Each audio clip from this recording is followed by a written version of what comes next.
하나님께서 오늘 우리에게 주신 말씀 함께 봉독하겠습니다. 먼저 출애굽기 25장 8절에서 9절, 22절 말씀 이어서 봉독하도록 하겠습니다. 시작. 내가 그들 중에 거할 송소를 그들이 나를 위하여 짓되 무릇 내가 내게 보이는 모양대로 장막을 짓고 기구들도 그 모양을 따라 지을지니라. 거기서 내가 너와 만나고 속죄소 위 곧 증거계 위에 있는 두 그룹 사이에서 내가 이스라엘 자손을 위하여 내게 명령할 모든 일을 내게 이르리라. 아멘. 출애굽기 36장 1절 말씀입니다. 시작. 부살렐과 오홀리압과 및 마음이 지혜로운 사람 곧 여호와께서 지혜와 총명을 부으사 성소에 쓸 모든 일을 할 줄 알게 하신 자들은 모두 여호와께서 명령하신 대로 할 것이니라. 아멘. 출애굽기 40장 34절에서 38절 말씀까지 보겠습니다.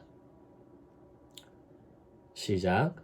구름이 회막에 덮이고 여호와의 영광이 성막에 충만하매 모세가 회막에 들어갈 수 없었으니 이는 구름이 회막 위에 덮이고 여호와의 영광이 성막에 충만함이었으며 구름이 성막 위에서 떠오를 때에는 이스라엘 자손이 그 모든 행진하는 길에 앞으로 나아갔고 구름이 떠오르지 않을 때에는 떠오르는 날까지 나아가지 아니하였으며 낮에는 여호와의 구름이 성막 위에 있고 밤에는 불이 그 구름 가운데에 있음을 이스라엘의 온 족속이 그 모든 행진하는 길에서 그들의 눈으로 보았더라. 아멘. 모세의 120년의 인생에 있어서 가장 기억에 남는 시간을, 중요한 시간을 꼽으라고 한다면 단연코 시내산에서의 1년의 시간일 것이라고 말씀드렸습니다. 왜냐하면 우리도 지금까지 살아본 인생의 시간 가운데에서 성공과 실패라는 이 결과 여부를 떠나서 가장 기억에 남는 시간은 대체로 인생의 어떤 분기점이 되었던 시간이거나 또 하나의 인생의 획을 긋는 시간 또는 새로운 출발을 시작하는 시간 등이 가장 기억에 남기 때문입니다. 모세에게 있어서 이 시내산에서의 1년은 바로 이 세 가지의 의미를 모두 가지고 있는 시간이었고 그리고 그 시간 가운데에는 크게 두 가지의 이유와 한 가지의 결론이 있기 때문입니다.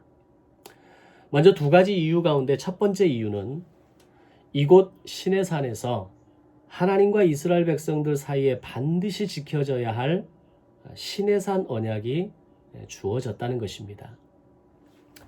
이전 출애굽기 13장에서 홍해를 건너기 전에 오리엔테이션을 통해서 그들이 광야 인생을 살아가면서 지켜야 할 세 가지 원칙에 대해서 듣기는 하지만 그러나 이곳 시내산에서의 원칙과 기준은 세 가지 오리엔테이션을 포함하는 아주 세부적이고 구체적인 원칙이었다는 겁니다.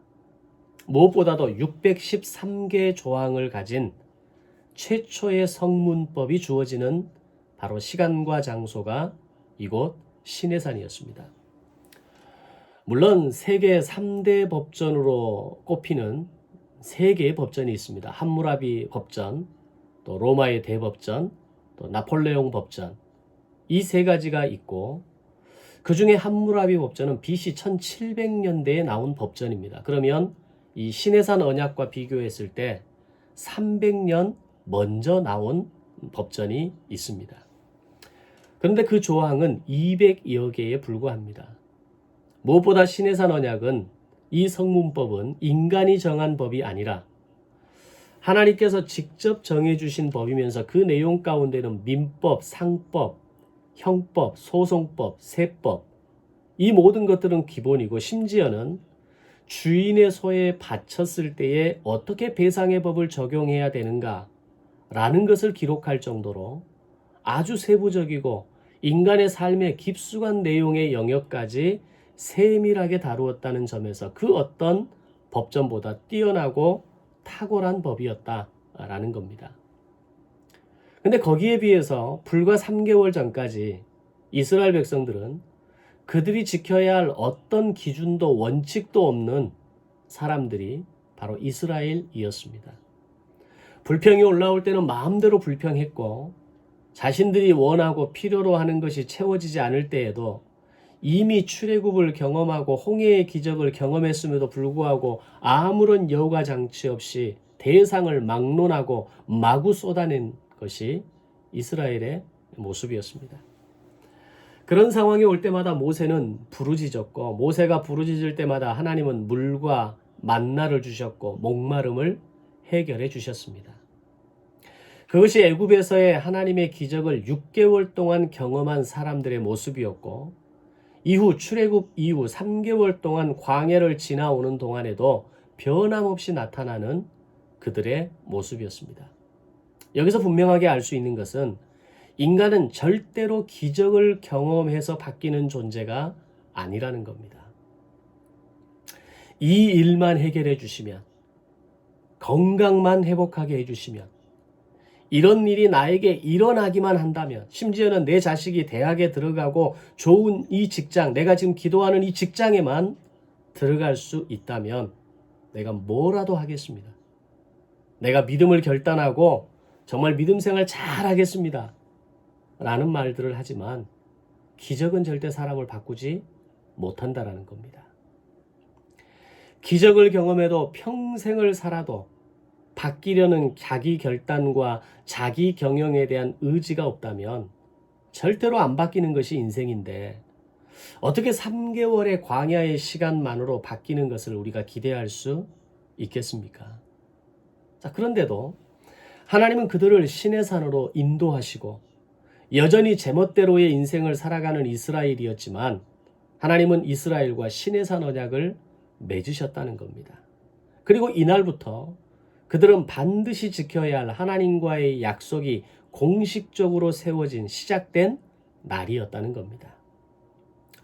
모세에게 신의 산이 중요한 의미 두 번째 이유는 신의 산 이후에 손으로 지은 성막을 통해서 움직이는 성막 500년의 시대를 이끌어갈 성막의 자세한 설계도가 하나님께로부터 직접 모세에게 주어져서 약 6개월의 시간 동안 이 설계도대로 완벽하게 성막을 제작하는 시간이 바로 두 번째 이유입니다. 이 두 가지 이유로 인해서 이스라엘에게 주어진 놀라운 결과 한 가지는 바로 제사장 나라의 시작이었습니다. 사실 지금까지 이스라엘은 나라가 아니었습니다.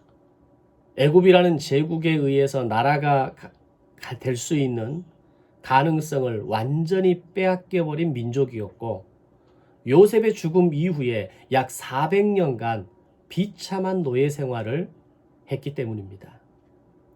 500년 전에 아브라함을 통한 민족과 나라에 대한 하나님의 약속이 있었지만 그들은 그저 그때 한 가정에 불과했고, 한 가족에 불과했고, 겨우 한 민족이라고 불리울 만큼의 숫자와 형태는 갖추게 되지만 그들의 신분은 분명 노예였다는 겁니다. 노예의 신분을 가진 이들에게 어떻게 국가와 나라라는 이 위대한 이름을 붙일 수가 있겠습니까? 과거 우리나라도 일제치하의 슬픈 역사 속에서 수많은 독립투사들이 자신의 생명을 기꺼이 내어놓고 생명을, 죽음을 감내하고 자신의 인생을 불꽃처럼 살으면서까지 찾으려 했던 것은 단 하나입니다. 나라 이름. 나라와 국가라고 하는 그 이름이었습니다.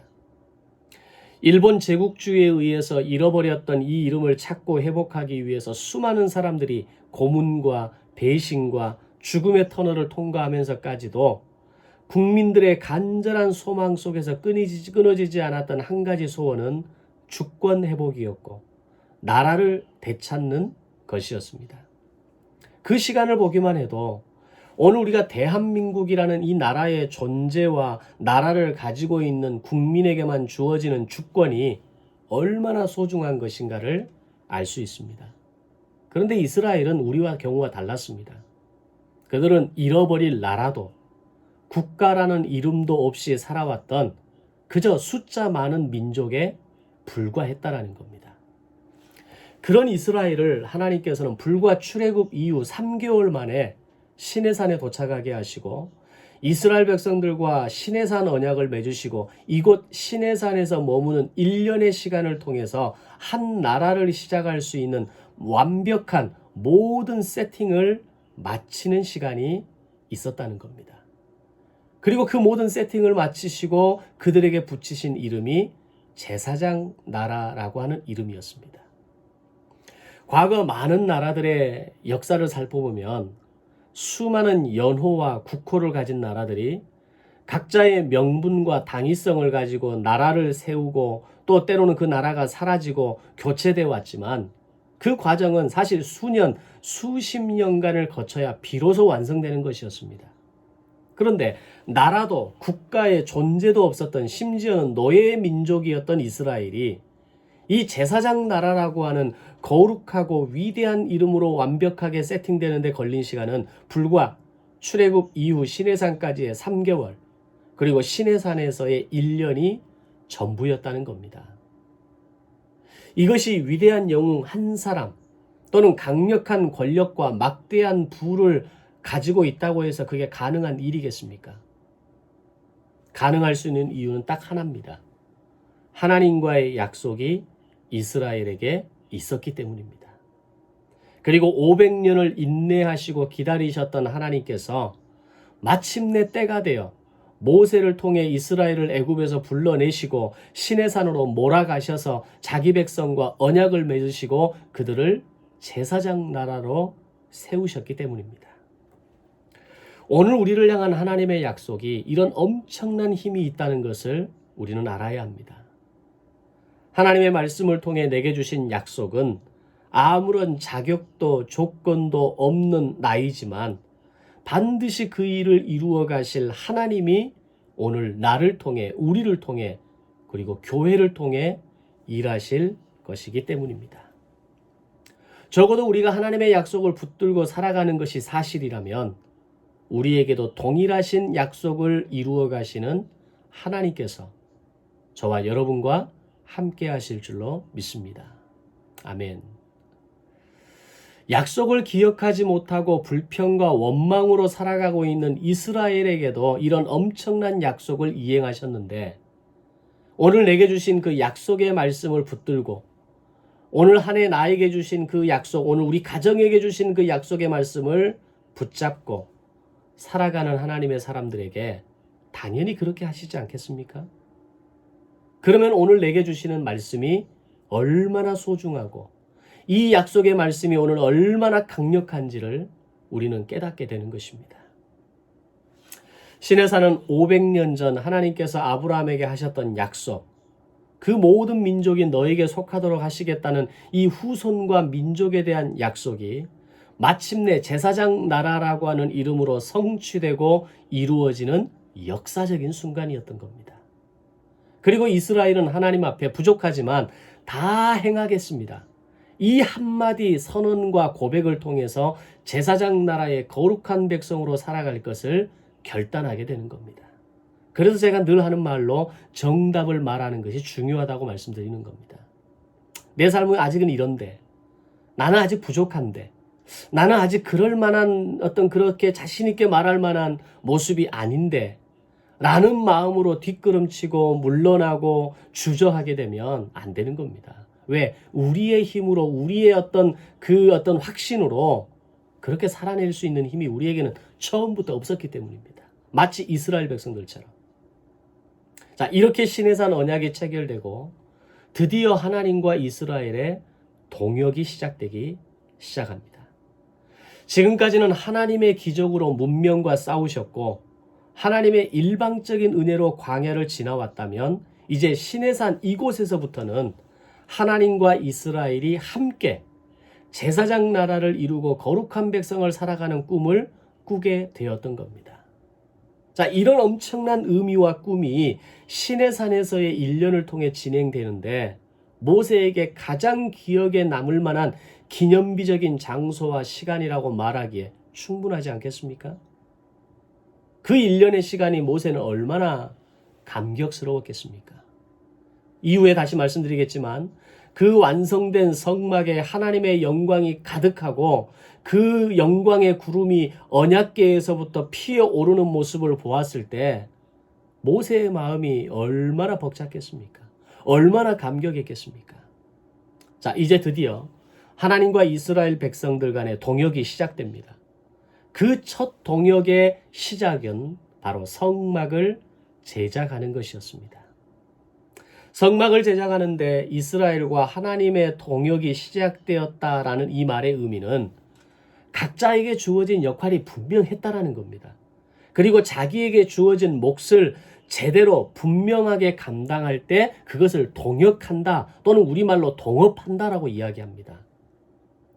서로가 가진 역할이 다르고 또는 서로가 감당할 수 있는 책임 분량이 다른 사람을 우리가 동업한다고 이야기하지 않습니다.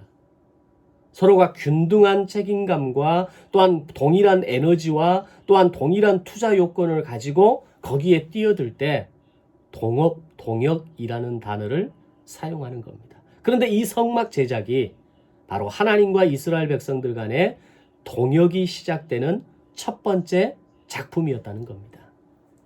성막 설계는 하나님께서 완벽한 설계를 하나님이 주셨고 인간은 주어진 설계도대로 만들었다는 것을 의미합니다. 하나님의 전적인 작품으로 성막 설계가 주어졌을 때 모세는 시내산 정상에서 그 하나님께서 보여주신 설계도를 그대로 이스라엘 백성들에게 전달하는 역할을 맡았고 이 모든 성막 제작이 설계도대로 진행되도록 하는 총책임이 모세에게 주어졌던 겁니다. 그리고 성막 제작에 필요한 일꾼과 책임자들을 세우게 되는데 먼저 이다말이라는 사람을 세워서 성막 재료의 모든 자재들을 계산하고 공급하는 책임을 맡게 합니다. 그리고 부살렐과 오홀리압 이 두 사람에게는 실제 성막을 제작하는 총책임을 맡게 하는데 부살렐은 성막에 들어갈 기명을 책임집니다. 예를 들어서 번제단, 물두멍, 떡상, 금등대, 분향단, 언약궤 등 이 성전, 지성소 안에 들어갈 거룩한 기명들을 만드는 책임을 맡았다라는 겁니다. 그리고 오홀리압은 이렇게 만들어진 거룩한 기명들을 좀 더 자세히 조각하고 지성소를 가리는 휘장과 성소와 지성소를 덮는 천 등에 필요한 섬세한 수를 놓는 작업을 맡은 사람이었습니다. 특히 부살렐과 오홀리압 이 두 사람에게 붙여진 공통된 평가는 오늘 두 번째 본문에서 말씀하는 것처럼 하나님께서 그들에게 지혜와 총명을 부으셨다라는 겁니다. 즉 하나님의 영에 충만한 사람들이 되었다라는 겁니다. 원래 그들에게는 지혜가 있었습니다. 원래 그들의 마음에 지혜가 있었다라고 성경은 기록합니다. 근데 그 위에 하나님의 영이 충만하게 부어짐으로 하나님의 지혜와 총명이 그들에게 더욱 넘쳤다라는 이야기죠. 이게 얼마나 아름답고 귀한 평가이겠습니까? 우리가 하나님의 일을 감당하는 현장에 있을 때 하나님이 맡기시는 일들을 감당하는 모든 사람에게 하나님의 지혜와 총명이 함께 하시기를 주님의 이름으로 축복합니다. 내 마음대로, 내 생각대로, 내 계획과 의지대로 하는 것이 아니라 늘 하나님께 묻고 확인하고 듣는 과정을 통해서 그것이 교회 현장이든 생업의 현장이든 목회의 현장이든 모든 현장에 하나님의 영이 충만한 사람이 되어야 한다는 겁니다. 부살렐과 오홀리압은 원래 지혜가 있는 사람이었습니다. 근데 그것으로 만족하는 것이 아니라 그것이 다가 아니라 원래 마음과 지혜가 있었지만 그 위에 하나님의 지혜와 총명이 더해졌다는 거죠. 오늘 이 자리에 함께 예배하는 성도들이 또 우리 모든 자녀들이 하나님의 지혜가 이미 그들에게 주신 지혜가 있는 사람들입니다. 인생의 경험이 있고 인생을 살아왔던 연륜이 있고 그 연륜 속에서 지혜를 쌓아놓고 있는 어떤 시간들이 있는 사람들입니다. 근데 그게 다가 아니라는 겁니다.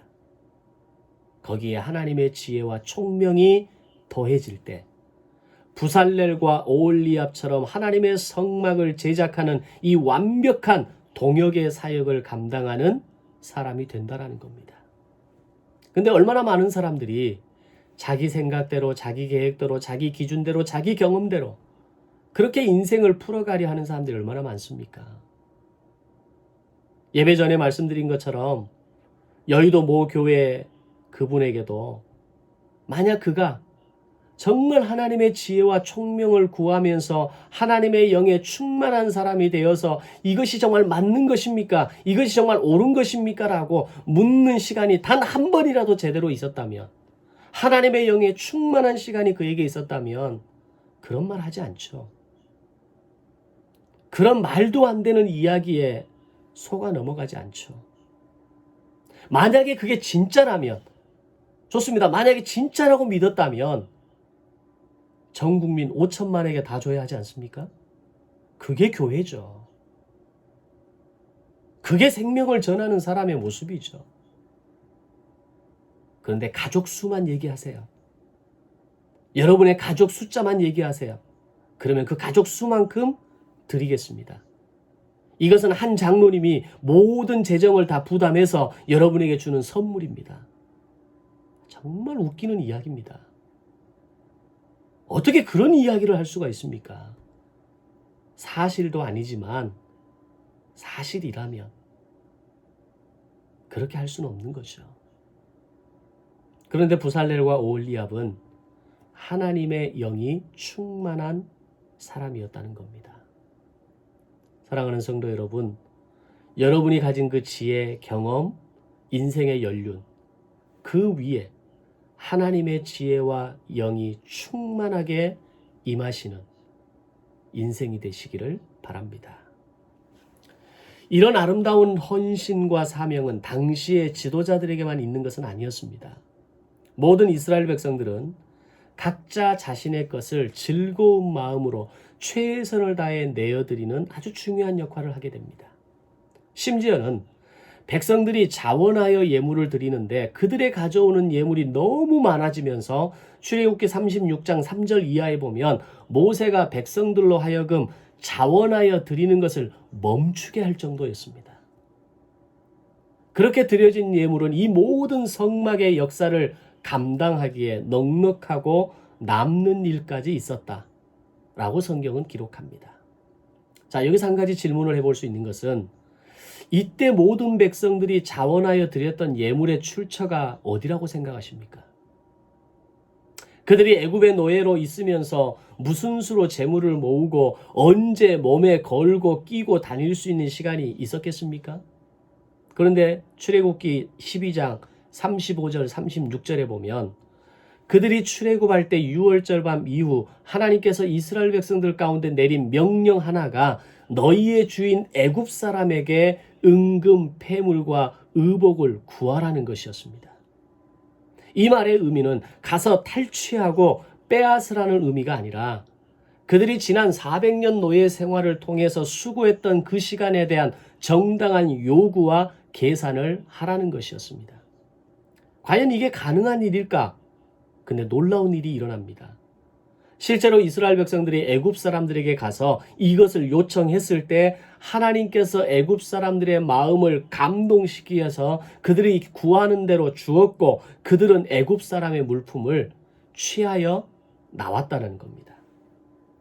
바로 그때 그들이 가지고 나온 이 은금 폐물과 귀한 것들을 이 성막이 제작되는 이 상황에서 기꺼이 내어놓는 일이 일어나게 된 겁니다. 물론 한 가지 안타까운 일도 있었습니다. 이 성막이 제작되기 바로 직전에 앞서서 그들의 이 예물이 먼저 잘못 쓰여지는 예가 있었던 겁니다. 오늘 성막이 제작되는 이 사건 직전에 이스라엘 백성들에게 한 가지 충격적이고 슬픈 사건이 있었습니다. 모세가 시내산에 올라가 있는 이 40일의 시간을 참지 못해서 이스라엘 백성들의 상당수가 모이한 금송아지 제작 사건이 바로 오늘 이 사건 이전에 있었던 사건이라는 겁니다. 백성들의 성화에 못 이겨서 결국 아론은 자신들을 출애굽한 신의 모습으로 금송아지를 만드는 비극적인 사건이었습니다. 결국 이 사건으로 금송아지를 만든 적극 가담자 3,000명이 그 자리에서 레위 지파에 의해서 도륙당하는 일이 일어나게 됩니다. 그들은 자신들이 가지고 나온 예물의 일부를 금송아지를 만드는 데 내어놓는 실수가 있었고 그로 인해 참혹한 결과를 눈으로 보고야 말았던 겁니다. 그런 아픔의 시간을 경험한 이후에 마침내 하나님의 성막이 만들어지게 되는데 그들은 자신들이 가진 애굽에서 가지고 나온 소중하고 귀한 것 전부를 내놓았던 것입니다. 그리고 그것은 단지 물질만이 아닌 그들의 시간과 땀과 정성을 함께 내어놓았습니다. 그것을 뒷받침하는 증거가 성막이 제작되는 이 상황에서 성경이 기록하는 아주 많은 동사들을 기록하고 있습니다. 예를 들면 이런 겁니다. 만들다, 서로 연결하다, 달다, 접어들이다, 꿰다, 늘어뜨리다, 금으로 싸다, 정교하게 수놓다, 노수로 붓다. 이런 동사들이 성경에 기록되어져 있다는 겁니다. 이 말은 그들이 헌물하는 것만이 아닌 직접 수고하고 땀을 흘리며 정성을 모았다는 것을 의미합니다. 당시에 금으로 싼다는 것이 과연 그들에게 쉬운 일이었을까요? 지금도 금 세공은 아주 고급 기술입니다.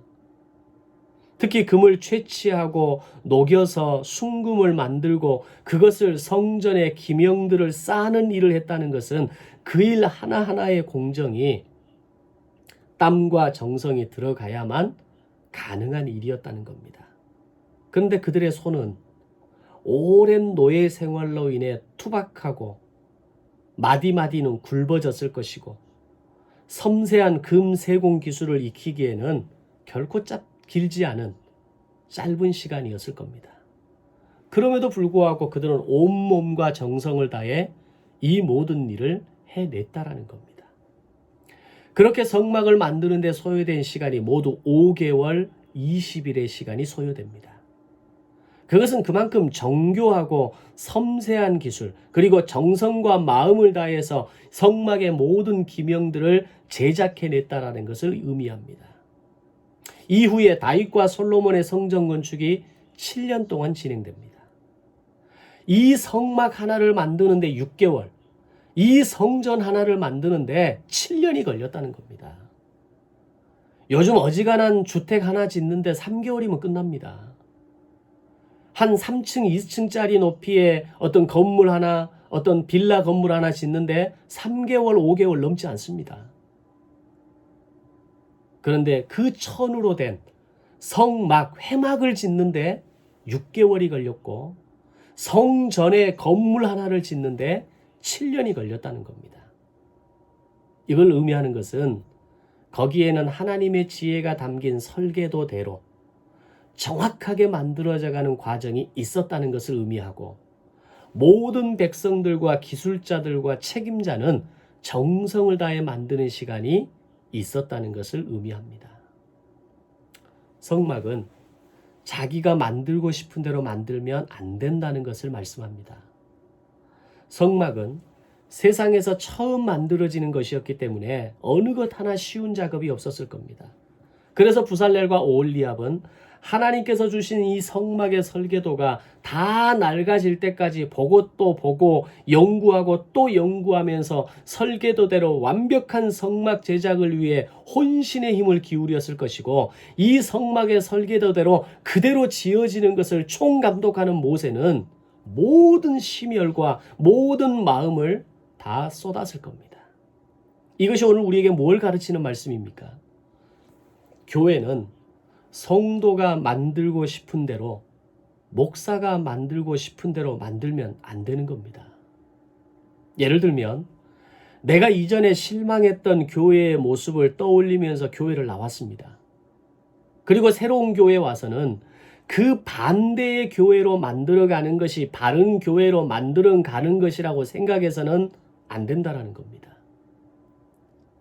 이것을 잘 이해하지 못하면 교회는 하나인데 교회 안에 수많은 교회가 존재하는 괴물 같은 교회가 만들어지게 되는 겁니다.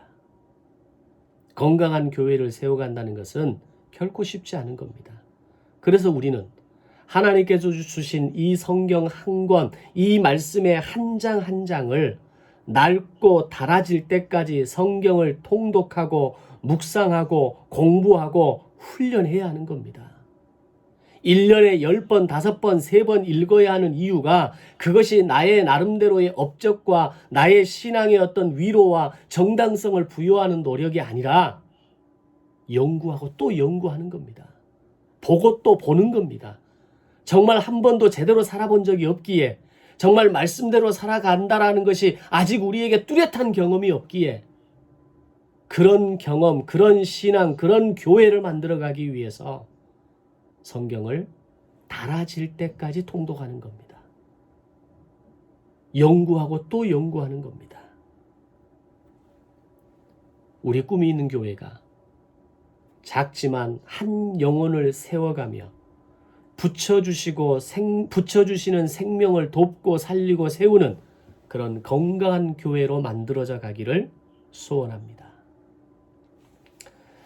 성막 제장의 과정을 바라보면서 한 가지 더 생각해 볼 수 있는 것은, 자, 그들이 400년 노예 생활 만에 그들의 평생 노예 생활을 보상해주는 귀한 보물들이 자기의 손에 주어졌을 때 얼마나 기분이 좋았을까요?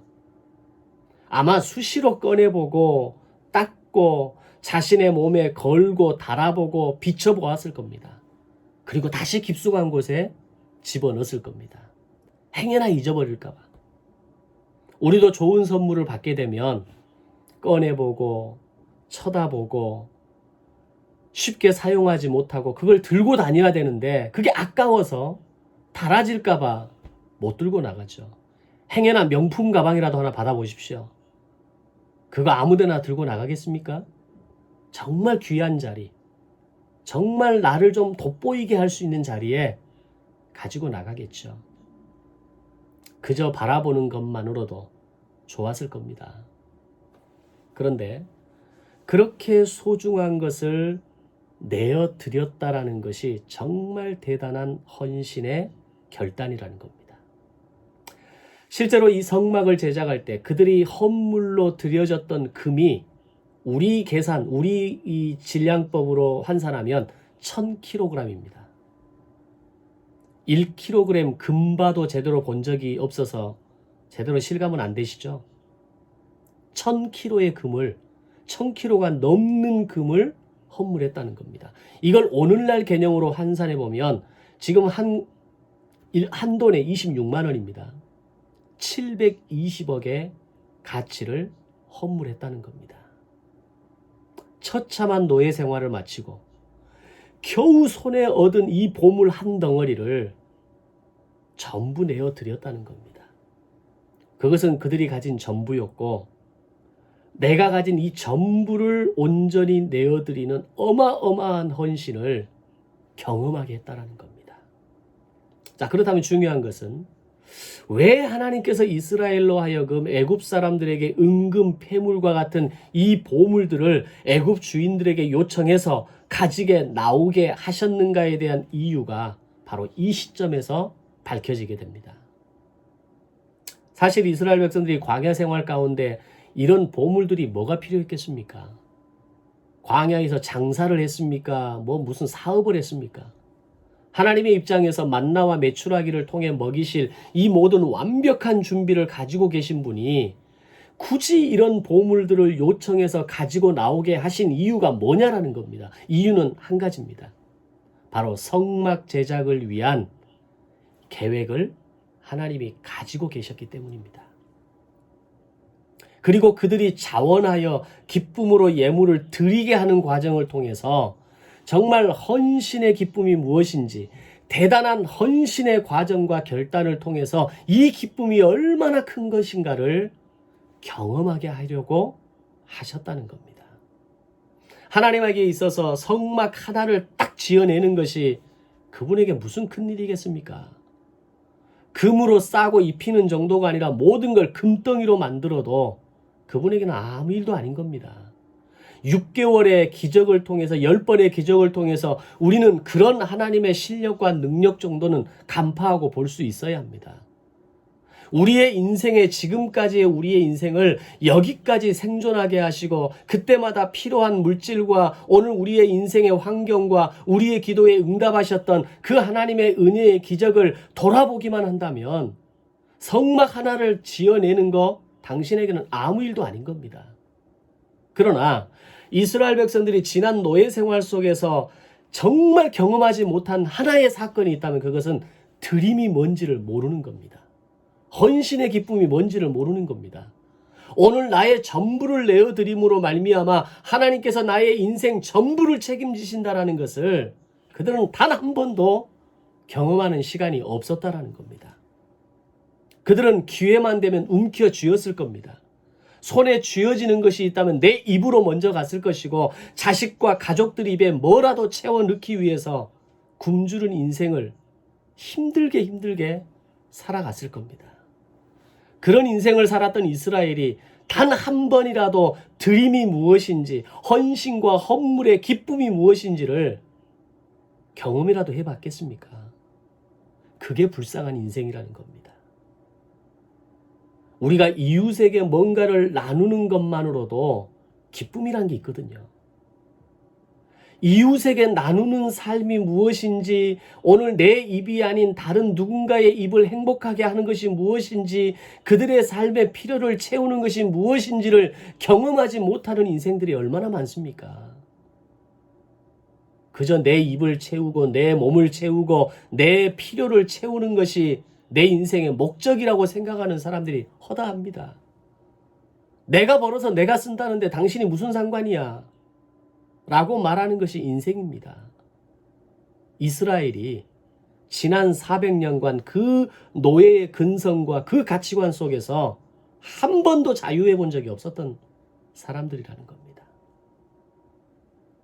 그런 인생을 살았던 사람들에게 하나님은 굳이 그렇게 하지 않아도 될 일을 하게 하시고 그렇게 될 수 없는 일을 되게 하시면서 하나님이 의도하셨던 것은 이스라엘이 직접 헌신하고 온전한 드림을 통해서 그 기쁨과 감격의 경험을 해보도록 하기를 원하셨던 겁니다. 이것은 아주 중요한 경험입니다. 오늘 우리의 자녀들에게 분명히 가르쳐야 할 경험입니다. 누군가의 필요를 채우는 게 이게 얼마나 아름답고 귀한 건지, 나로 인해 누군가가 행복해하는 것이 얼마나 귀한 일인지, 오늘 나를 통해서 하나님의 역사가 진행되고 하나님의 구속사가 이어가고 하나님의 일들이 확장되는 것이 얼마나 소중한 경험인지를 가르쳐 줘야 합니다. 그것은 경험해 본 자만이, 들여본 자만이, 그것을 통해서 하나님의 기쁨을 맛본 자만이 알 수 있는 사실이기 때문입니다. 근데 이게 참 어려운 사람들이 있어요. 뭐 아예 믿음이 없고 아예 이런 어떤 개념 자체가 없는 사람은 뭐 두말할 것도 없고요. 믿음이 있음에도 불구하고 이게 어려운 사람들이 있다는 겁니다. 소위 자수성가를 한 사람들입니다. 또는 굉장히 힘들고 어려운 시간을 통해서 여기까지 올라온 사람들입니다. 또는 워낙 검소와 절약이 몸에 배인 사람들은 정말 하기 어려운 일입니다. 삶 자체가 가난하거든요. 인생의 씀씀이 자체가 늘 제한된 인생을 살아가거든요. 내 통장에 10만 원이 남아있는데 이 10만 원을 내가 거기에 써버리면 내가 앞으로 뭘 먹고 살아가나, 내가 내 필요를 어떻게 채워가나, 이 근심과 걱정 가운데 그 10만 원, 100만 원, 1000만 원을 포기하지 못하고 살아가는 겁니다. 몸으로의 헌신은 신앙만 제대로 있어도 할 수 있습니다. 그러나 물질의 포기와 드림과 헌물은 정말 어렵습니다. 그런 분들에게 온전한 11조의 결단은 엄청난 도전이 되는 겁니다. 그러나 나의 물질을 온전히 드림으로 대단한 헌신을 경험해보지 않은 사람은 이 기쁨이 어떤 것인가를 죽었다 깨어나도 모르고, 이 땅에 남은 인생이 60년이 됐던 아직 나에게 100년이 남아있든 간에 절대로 알 수 없는 인생이 되는 겁니다. 그런데 그 인생이 불쌍한 인생이라는 걸 알아야 됩니다. 왜냐하면 채워도 그 무엇으로도 채워지지 않는 공허한 인생을 살아갈 수밖에 없기 때문입니다. 작년보다 올해 연봉이 100만 원 더 오르고 1000만 원 더 올라서 행복하다고 말하는 사람이 있습니까? 조금 여유는 있죠. 조금 더 내가 자신 있게 살아가기는 하죠.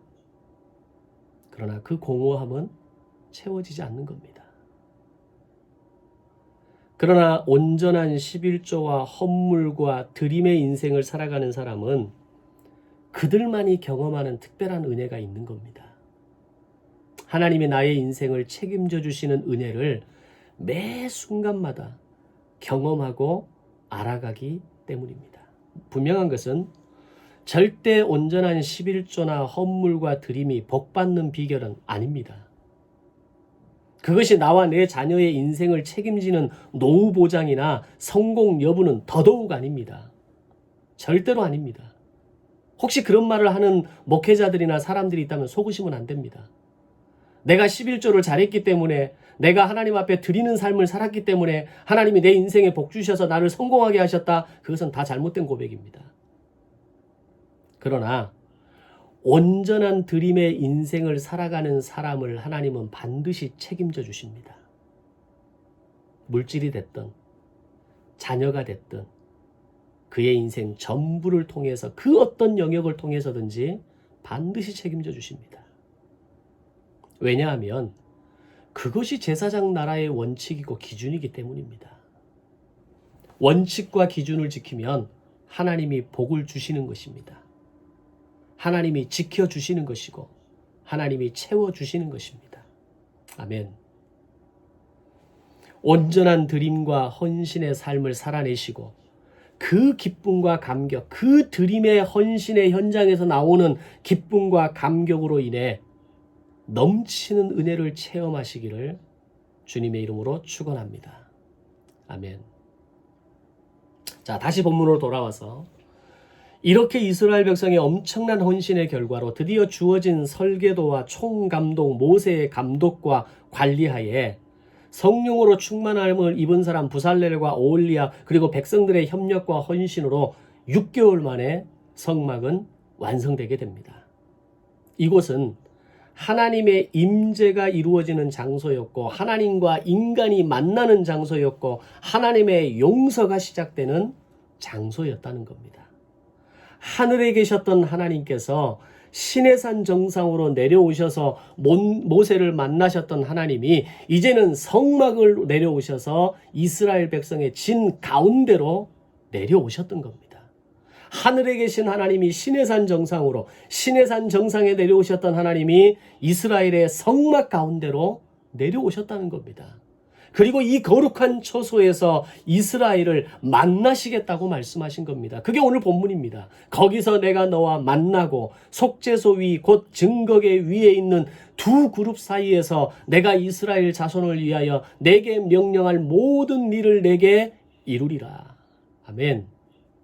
하나님께서 이스라엘과의 새 역사를 시작하신 겁니다. 이때부터 손으로 지은 성막을 통해 움직이는 성막 500년의 역사가 시작됩니다. 이때부터 500년의 시간 동안 성막이 옮겨질 때마다 이스라엘의 진 중앙에 위치했고 이 성막이 옮겨지고 위치할 때마다 하나님은 그 성막의 지성소 언약궤 위로 임재하셔서 500년 동안 이스라엘과 함께 하셨던 겁니다. 그래서 성막에서 구름이 떠오를 때 그들은 짐을 싸고 행진하였고 성막으로 구름이 내려앉을 때 그들은 행진을 멈추고 짐을 풀었습니다. 이스라엘은 거기서 내가 너와 만나겠다라고 하는 이 약속의 말씀을 의지해서 번제, 소제, 화목제, 속제제, 속건제의 제사를 올려드렸고 제사를 드릴 때 하나님께서는 받으셨고 그 제사를 통해서 용서와 긍휼과 자비의 은혜가 위로부터 임하는 은혜를 경험하게 되었던 겁니다. 얼마나 아름답고 멋진 광경이었겠습니까? 자, 그렇게 보면 구약이 구약 나름대로의 참 재미가 있어요. 생각해 보세요. 내가 직접 짐승의 제물을 잡아서 그걸 태워 올려 보낼 때 하늘에서 하나님의 영광과 그 어떤 긍휼과 자비와 용서가 임하는 그 현장을 눈으로 보고 살아가는 거 아닙니까? 물론 지금의 십자가의 은혜가 훨씬 더 큰 거지만 야, 그래도 나름 참 재미가 있었겠다. 이런 생각도 한번 해봅니다.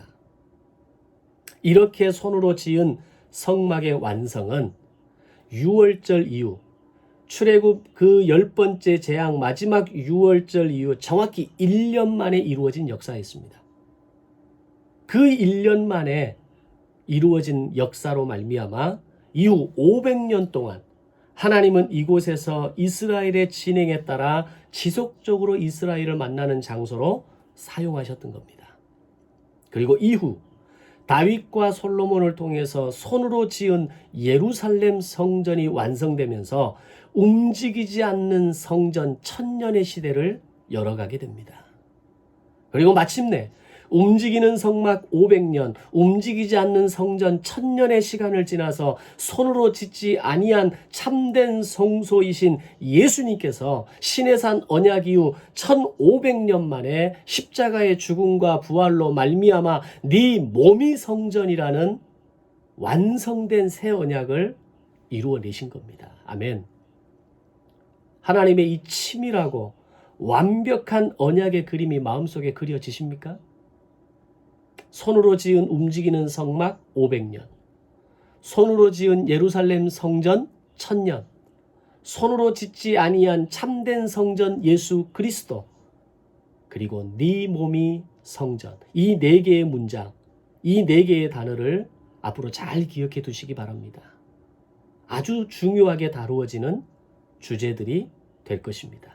자, 말씀을 정리하겠습니다. 손으로 지은 성막은 각자에게 주어진 책임을 성실하게 감당하고 성령에 충만할 때 이루어지는 결과였습니다. 내 열심이 아닙니다. 내 노력이 아닙니다. 하나님의 영의 충만함으로 하나님의 지혜와 총명이 주어졌을 때 손으로 지은 성막이 완성되는 겁니다. 오늘 우리에게 하나님의 지혜와 영이 충만할 때 오늘 나를 통해, 목회자를 통해, 오늘 나의 삶의 시간을 통해, 성도들의 생업의 현장을 통해 그 시간 속에 손으로 지은 성막이 완성되는 겁니다. 그리고 손으로 지은 성막은 그들이 가진 귀한 것을 내놓을 때 이루어질 수 있는 결과였습니다. 아낌없이 내어드릴 때 역사는 이루어지는 겁니다. 시간을 내어드려야 합니다. 물질을 결단할 수 있어야 합니다. 내 인생을 결단할 수 있어야 합니다. 그렇게 내어놓을 때 이스라엘 백성들이 자신이 가진 소중한 보물을 내어놓았을 때 그들 마음에 소중한 보석, 성막을 가질 수 있었던 겁니다. 소중한 것을 드리고 내려놓을 때 하나님의 임재를 날마다 경험하는 인생이 되어지는 겁니다. 그게 보물입니다. 그게 하나님의 역사이고 하나님의 은혜이고 하나님의 동행인 겁니다. 각자에게 주어진 역할이 있었습니다. 모세는 감독해야 했고 관리해야 했고 부살렐과 이다말과 오홀리압은 그리고 백성들은 자신들이 감당해야 될 책임이 있었던 겁니다. 2021년 오늘 우리 각자에게 주어진 책임이 있습니다. 그 책임을 성실하게 하나님의 지혜가 총명이 충만하게 함께 하심으로 그 일들을 성실하게 이루어내시는 믿음의 인생이 되시기를 바랍니다. 그리고 매 순간 드림으로 말미암아 내어놓음으로 말미암아 온전한 믿음의 예물의 결단으로 말미암아 우리에게 놀라운 것을 채우시고 경험하게 하시고 보게 하시는 그 하나님의 역사가 우리 모든 성도들의 가정과 개인과 그 인생에 함께 하시기를 주님의 이름으로 축원합니다. 아멘. 기도하겠습니다. 생명의 주인이신 아버지 하나님 감사합니다. 손으로 지은 성막 그 현장을 자세히 들여다보면서 그 성막의 역사가 완성될 수 있었던 원인들을, 이유들을 하나하나 복귀하게 하셔서 이제 우리의 삶 가운데 손으로 지은 성막의 그 아름다운 영광의 보물을 우리 가슴에 안을 수 있는 성도들의 결단과 고백이 되게 하여 주옵소서. 부살렐과 오홀리압이 이미 지혜를 가진 사람들이었지만 하나님의 영의 충만함으로 하나님의 지혜와 총명이 그들에게 더해졌던 것처럼 나름 인생을 참 열심히 성실하게 최선을 다해 살아온 우리 성도들, 그 지혜에서 멈추지 않게 하시고 그 지혜 위에 하나님의 영이 충만하게 하여 주옵소서. 감사드리며 예수님의 이름으로 기도드리옵나이다. 아멘.